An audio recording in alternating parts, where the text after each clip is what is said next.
3 महीने होने को आए थे वंदना को मायके में ठहरे हुए। दोनों भाई आज भी जब रात में दुकान से लौटते थे तो अपनी बहना के पास मिनट भर रुककर उसका हाल चाल लेकर ही अपने अपने कमरे में जाते थे। पर बड़ी भाभी के व्यवहार में कुछ कुछ बदलाव सा दिखने लगा था। अभी 2.5 साल पहले ही तो वंदना और नरेश का विवाह बड़े धूमधाम से हुआ था। तब नरेश एक बड़े बिल्डर की कंपनी में अच्छे ओहदे पर था। नरेश की काबिलियत और ईमानदारी ने उसे कंपनी के मालिकों का चहेता बना दिया था। अच्छी तनख्वाह के साथ साथ रहने को कंपनी की तरफ से मकान भी मिला था नरेश को। नरेश वंदना का हनीमून भी कंपनी की तरफ से प्रायोजित था। विवाह में बड़े भैया ने नरेश के हाथों में वंदना का हाथ देते हुए कहा था कि बहन नहीं बेटी दे रहा हूँ, हमेशा ध्यान रखना मेरी बिटिया का। नरेश ने भी वंदना की खुशी और आराम का पूरा ख्याल रखा था। कंपनी के कामों में दिन रात व्यस्त रहने के बावजूद वो थोड़े थोड़े समय पर वंदना से बात कर लेता था ताकि वो अकेलापन न महसूस करे। विवाह के साल भर बाद वंदना की गोद में अनुष्का के रूप में एक प्यारी सी बिटिया आ गई थी। अनुष्का की खबर मिलते ही अगले दिन सारा मायका वंदना और उसकी बिटिया से मिलने आ गया था।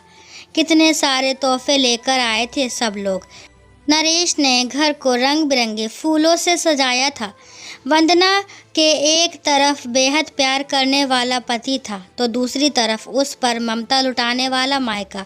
पर जीवन के अगले मोड़ पर नियति किसी और रूप में वंदना और नरेश का इंतज़ार कर रही थी। कुछ महीनों बाद ही न्यायालय के एक फैसले ने नरेश की कंपनी को रातों रात बर्बाद कर दिया था।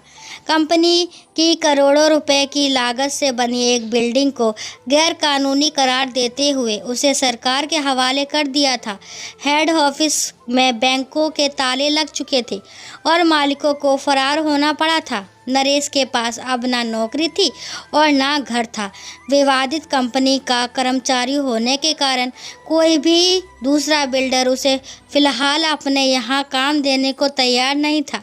बड़ी मुश्किल से दुबई के एक बिल्डिंग फर्म में काम तो मिला था पर सैलरी इतनी नहीं थी कि वो पत्नी और बेटी को साथ में रख सके। अंततः वंदना ने नरेश को दुबई जाने को तैयार कर लिया था। उसे पता था कि आज भले कम पैसे लेंगे पर जल्द ही नरेश अपनी काबिलियत से कुछ न कुछ अच्छा कर लेगा।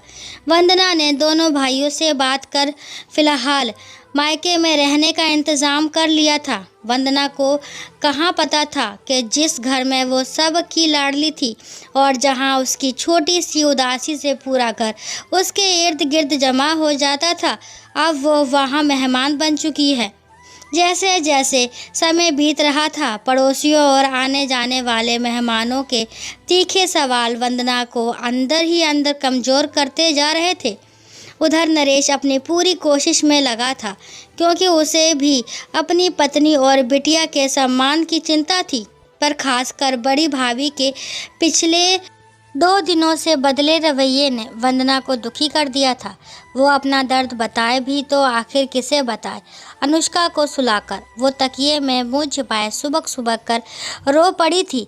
तकिया मानो तेज बारिश में भीग गया हो। फिर पता नहीं कब उसकी आंख लग गई थी।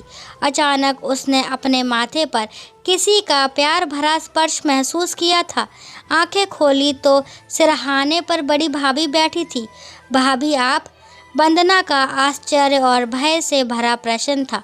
भय इसलिए कि 2 दिनों से बदली बदली सी भाभी उसे बाहर जाने का आदेश तो देने नहीं आई थी। कुछ देर भाभी एकदम खामोश बस वंदना के माथे को सहला रही थी। वंदना आज मैं बहुत दिनों बाद अपने विवाह के फ़ोटो एल्बम के पन्ने पलट रही थी। तुम जिस भी फ़ोटो में दिखी उसमें मेरा पल्लू पकड़े दिख रही हो। मैंने देखा कि सिर्फ 7 साल की एक बच्ची जिसने अपनी माँ को छोटी उम्र में खो दिया था, वो कैसे मुझ में अपनी माँ को ढूंढ रही थी। अब वंदना उठकर भाभी के सीने पर निढाल सी हो गई थी। मुझे याद है जब मैं नई नई इस घर में आई थी तो मेरी छोटी छोटी ज़रूरतों का कितनी मासूमियत से तुम ख्याल रखा करती थी। और एक बार जब मुझे निमोनिया हुआ था तो तुम मेरे बिस्तर के पास ही चेयर पर सो जाया करती थी। भाभी का गला अब बोलते बोलते भारी हो चला था।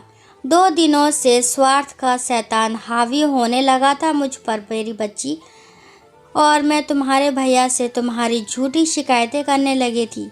भाभी की भावनाओं का बांध अब दरक कर टूट चुका था। नरेश को अच्छे से काम सेट कर लेने दे और एक पल के लिए भी मायके में रहने की गलानी अपने अंदर मत लाना।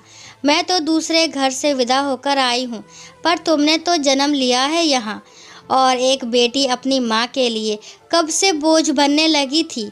वंदना ज़्यादा कुछ नहीं बोल पाई थी, बस भाभी माँ बोलते हुए भाभी के गले से लिपट गई थी।